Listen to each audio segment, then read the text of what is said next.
तो उसके साथ ये भी हुक्म था कि जहां हो, जिस हालत में हो,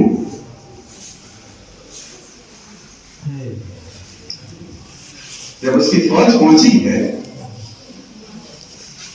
तो हमारा मजलूम इमाम खबरे रसूल के करीब मसल्ले इबादत में था।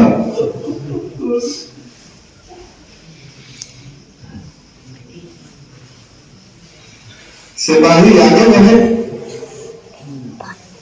इमाम का अमामा इमाम के गले में डाला।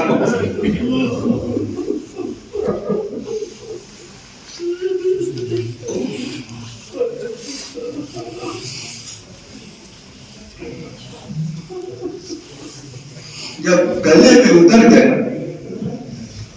तो हाथ डाला, खींचते हुए लेके ये मदीना में दूसरा मंजर था। पहला मंजर क्या है?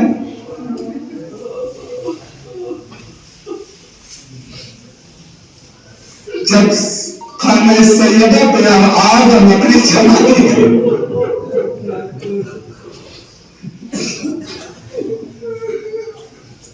दरवाजा गिरा,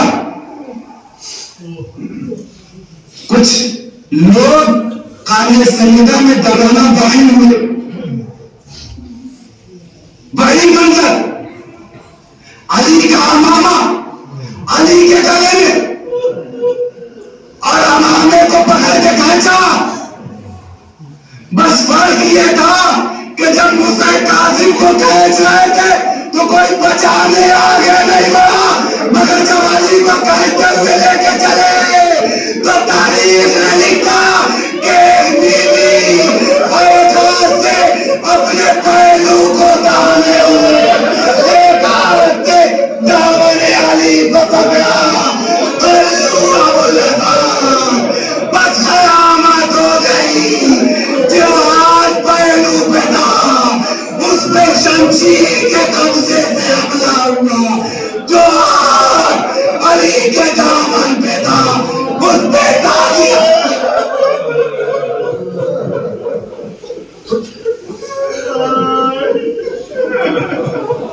और आपको कोई गम न दे सिवाय में सैयद शुहदा के। इमाम को गिरफ्तार किया गया, इमाम को कैद कर दिया गया। इमाम के कैद खाने भी बदलते रहे और दारोगा जिंदान भी बदलता रहा। आखिरी जो दारोगा जिंदान थे वो आखिरी कैद खाना सिंधी उसने जो जुल्म किया, पहला जुल्म जानते हैं, अल्लाह की ताकत पे दो जुल्म थे। उसने पहला जुल्म किया कि इमाम को जंजीरों से जकड़ दिया,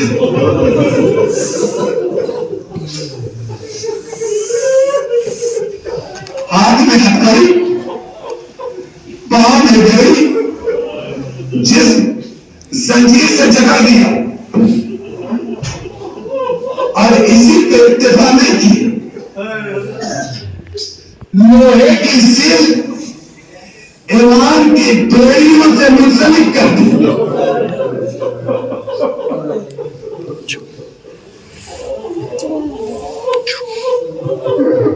कुछ याद आया, हथकड़ी बेड़ी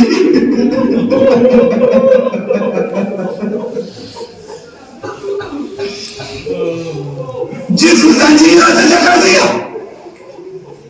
चौथा इमाम, बस दोनों इमाम मासूम ने फर्क किया है कि सैयद सज्जाद की हथकड़ी गई, अरे उनकी जिंदगी में काट दी गई, मगर इमाम मूसा कासिम की अरे शहादत के बाद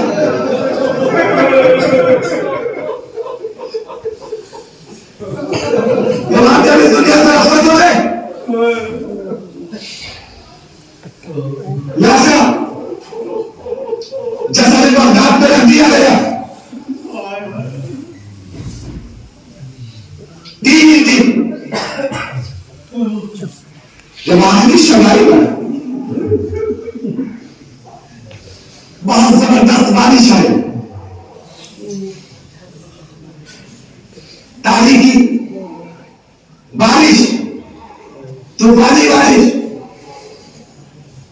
एक हद्दाद कहता है लोहार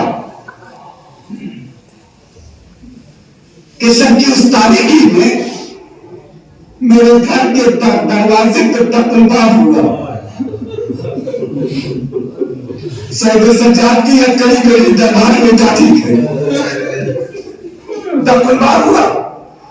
मैंने दरवाजा खोला, मैंने देखा कि एक सियाह पुरुष बीवी मेरे दरवाजे में लगी।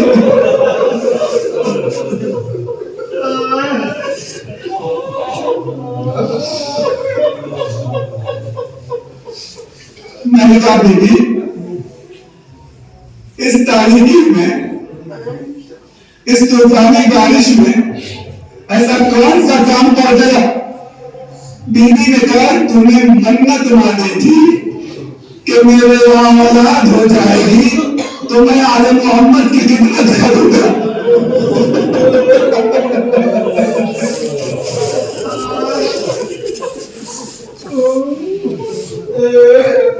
चल अपनी मन्नत बढ़ा ले, कभी भी क्या बात है जैसे बगदाद पे एक लाशा रखा है जिसके हाथों में हथकड़ी है, पांव में घड़ी है, जिसको जंजीरों से जकड़ा गया उसकी हथकड़ी मेरी काट दे।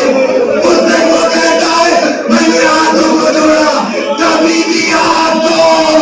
वो लाशा किसका है? बीवी ने अपने सीने पे तो मैं उसे दुखियारी जमा करवा माया कोई काम न दे।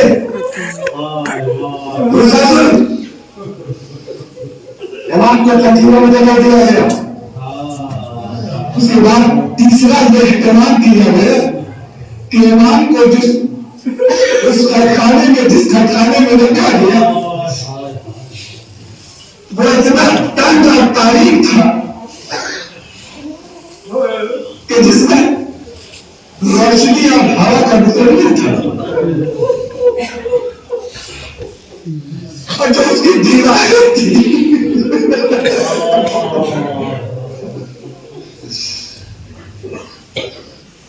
उसको लोहे की सलाखें,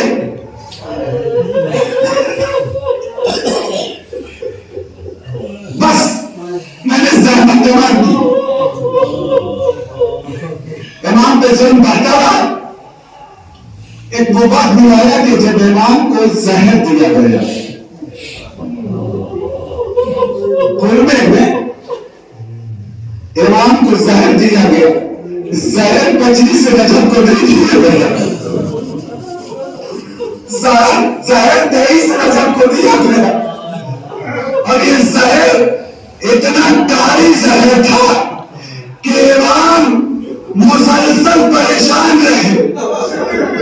23 रजब, 24 रजब, 25 रजब, 3 दिनों तक इमाम परेशान रहे।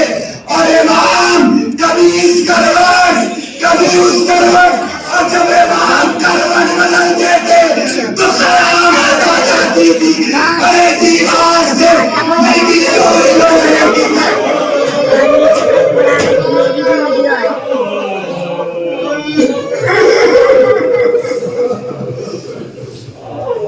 इमाम के जिसमें पता है तो यही सबक है। जब इमाम की शहादत वाक़ई हो गई तो शहर वालों को बुलाया। उसमें इमाम अहमद इब्न हंबल भी थे, 19 साल की उम्र के। बुलाया और कहा देखो ये तबाही मत पड़े। अहमद इब्न हंबल अंदर दाखिल हुए, वापस बैठे, चीख मार के रोते हुए पलटे और कहा अभी मैं ये नहीं कह सकता, इसलिए कि पूरा देश जख्मों से चूर चूर। शहीद हो गए। गुलाम कहता है कि कुछ देर गुजरी थी कि खूबसूरत जवान कैदखाने में दाखिल हुए और मुझसे कहने लगे बाहर चला जाए। मैं बाहर चला गया, मगर मुझे आवाज मिलती रही जैसे कोई मुझको कफन दे रहा हो। कुछ देर के बाद दरवाजा खुला तो मैंने अजीब मंजर देखा कि अब वो जवान तो मौजूद है मगर वो लाशा वहां मौजूद नहीं। मैंने कहा कि आप कौन कौन है? मुझसे काजिम का फर्जंद अली का फर्जंद इमाम, वो लाशा कहा है? आपके बाबा का लाशा कहा है? मैयत कहा है? इमाम ने कहा घर जा सब घर। इमाम, मैंने बइजाज़े इमामत अपने बहनों की आखिरी दीदार के लिए इमाम के मैयत को मदीना भेजा है। कुछ देर गुजरी थी कि इमाम का लाशा फिर कैदखाने में नजर आने लगा। उसके बाद हारून ने हुक्म दिया कि ये लाशा उठाया जाए, जज़र बगदाद पे रख दिया जाए और ये ऐलान कर दिया जाए कि ये राफजियों के इमाम का लाशा है। ये मुनादी जब सुलेमान के कानों में पहुंची, सुलेमान घर से बाहर निकले, अपने जाने वालों को साथ लिया, कहा कि चलो हम अपने मासूम के जनाजे को दफन करेंगे।